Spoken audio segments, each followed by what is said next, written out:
Okay. What is your big takeaway from this episode?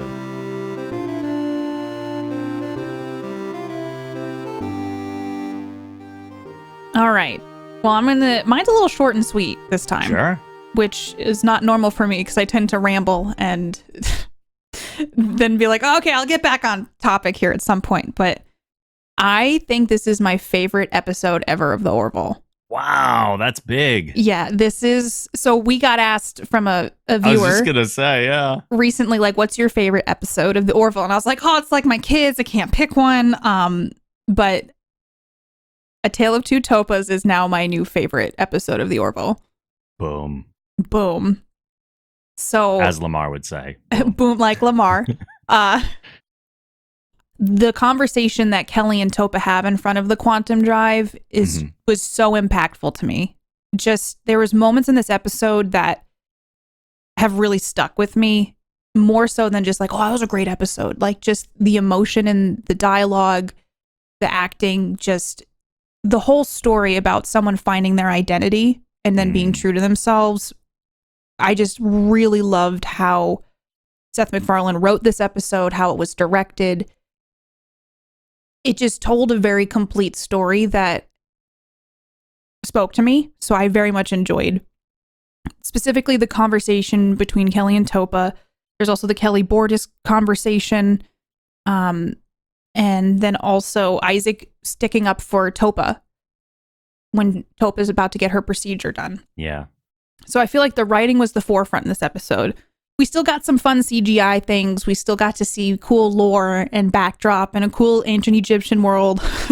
So we still got like lots of things like that. Yeah. But I feel like this was a very story-centric episode, and I was 1,000,000% okay with that. The acting from Peter Macon, Adrian Palicki, Chad L. Coleman, I mean, honestly, Amani Pullum, like, everybody did such an amazing job. I knew I was invested because I was watching this episode, and after that quantum drive conversation, I didn't get distracted by other things. I was just focused on the show, which is hard to do for me sometimes. Like, I have a hard time focusing on things, and so I have Hulu with commercials. So every time a commercial came on, I was just like, oh my gosh, can we please not? I just want to know what happens.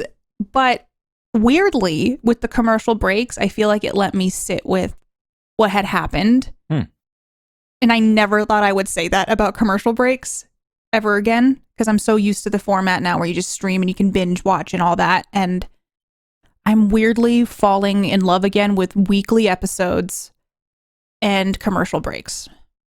I mute the commercials, but it gives me time to sit with what has just occurred in that set of sequences.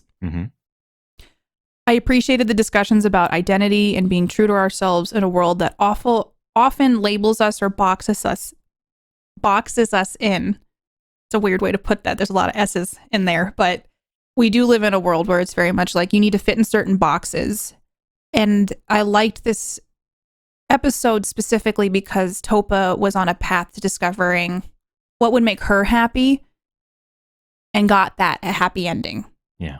And I very much felt the emotion throughout the whole episode. Just the way that all of it was done in such a beautiful way. Not in a way that I can explain very perfectly, but just the dynamics of all the characters. Yes, Clyden was kind of the worst in this, but it provided the right antagonistic back and forth so that we could really feel what Topa was going through and how much this meant for Topa to become herself. Yeah, as much as it is to not like Clyden as a character, he is a necessary part of the story for the story to work. Yeah, because if it was just like everybody skipping through flowers in a field, it wouldn't have that same impact.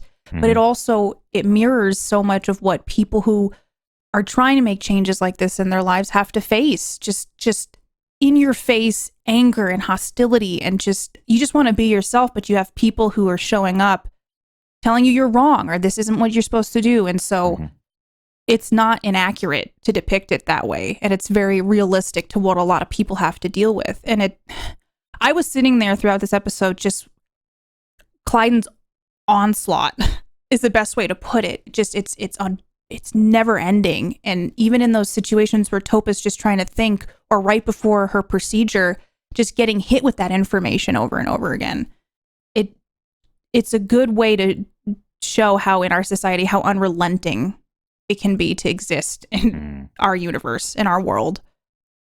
So I think my biggest takeaway is that I appreciated that people were advocating for Topa and that they were supportive. And Clyden took on the role of being kind of the worst, but that so many other people stood up and stood with Topa. So the whole story of just Topa finding herself and what makes her happy was just beautifully done from start to finish, and now it's my favorite episode of the show. Big statement. It's a big statement for me when I can't even pick one thing a lot of the time. So, so Rob, what was your takeaway from this episode? I also really like this episode. It was a great follow-up to About a Girl, which I was very happy to revisit, since that is the episode that started the transformation of this show from a straight comedy to something more. So to go into season 3, where the show has made another leap forward in its evolution, to revisit a story that was that important in its transformation in the beginning, was awesome. I love that connection. There's a lot of great commentary here regarding trans rights and the government overstepping where they shouldn't, in regard to what other people should or should not be allowed to do with their own bodies. A conversation that is far too relevant in the times we're living in right now. I am still absolutely blown away by what they accomplished in recreating the courtroom scene. I know we said it earlier, but the technological accomplishment in doing that, seeing the work that's involved in putting that together and making it flow so seamlessly. Like, we've said to the VFX crew and the behind the scenes people so many times this season, we see what you're doing and we appreciate it, and we're going to keep doing it because the work is so important and it makes such a major difference in the show, especially in stuff like that. Like, it's absolutely huge. And again, check out our Twitter and YouTube accounts for the comparison between the scenes from the episodes. And of course, check out Tom Costantino's Twitter thread. All of that will be linked on the show notes at thegeekgeneration.com. If I had any complaint in this episode, it is that we have a very small B story. Like, this is mostly A story. Mm-hmm. It is the one singular story going all the way through. We have the B story of the ancient temple kind of introduced, and I do wish we had seen a little bit more of that, or that even in the short time that we had with those scenes, that there was some connective tissue with that alien race to Topa's story. Like, maybe they discovered something about this alien race that also helped to illuminate what Topa's journey was and help her make that decision, even if it wasn't just Havina and it was this other part as well. But I totally understand that, like, even given how much longer we're getting in these episodes, they still have to make cuts somewhere. So I totally understand. And that is such a minor gripe that I was hesitant to even mention it. Like, if you have those scenes there, if you take them away, the episode on itself is so good regardless that it doesn't affect my enjoyment of the episode. And then lastly, to kind of echo what you said, the performances in this episode are just absolutely spectacular. Like, Peter Macon and Chad L. Coleman, fantastic. Kelly's been around plenty this season, but I feel like this is the first episode in season 3 that really gave Adrienne Palicki some big stuff to do, and she rose to that challenge and then some. Like, Yeah. she really brought it in this episode. And then there's Imani Pullum as Topa. I don't know how old this young actor is, but good Lord. I know. I was like, if I can have an ounce of this kid's talent, Yeah. you know. If this is what she's capable of already, she's got quite the career ahead of her. She was amazing in this episode. Just like, I know what you're saying about like there being a B plot, but I'm like, I almost think it might have taken away from Topa's story. It probably would have. Yeah.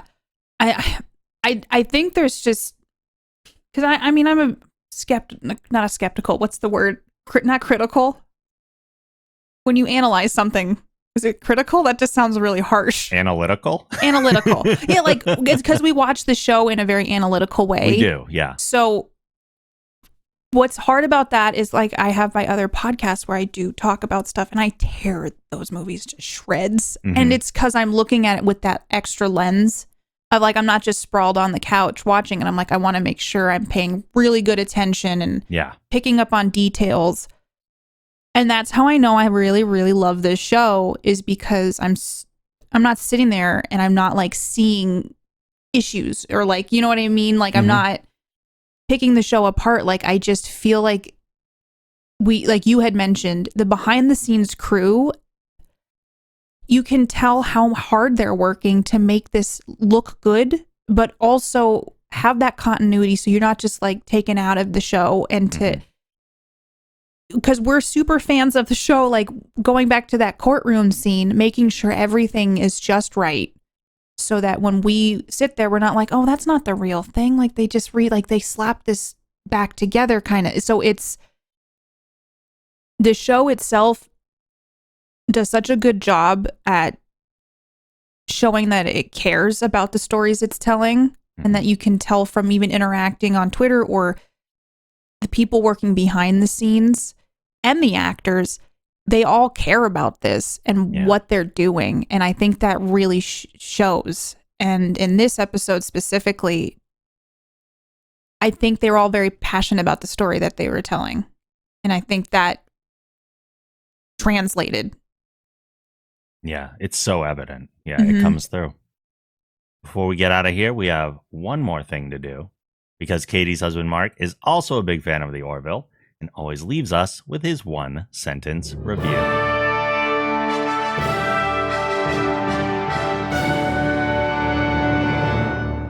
I believe that children deserve to be treated with love and respect. Their feelings are valid and should not be shut down just because adults don't agree. They have the right to know the truth about things in their world, and I'm glad the crew of the Orville see it that way too.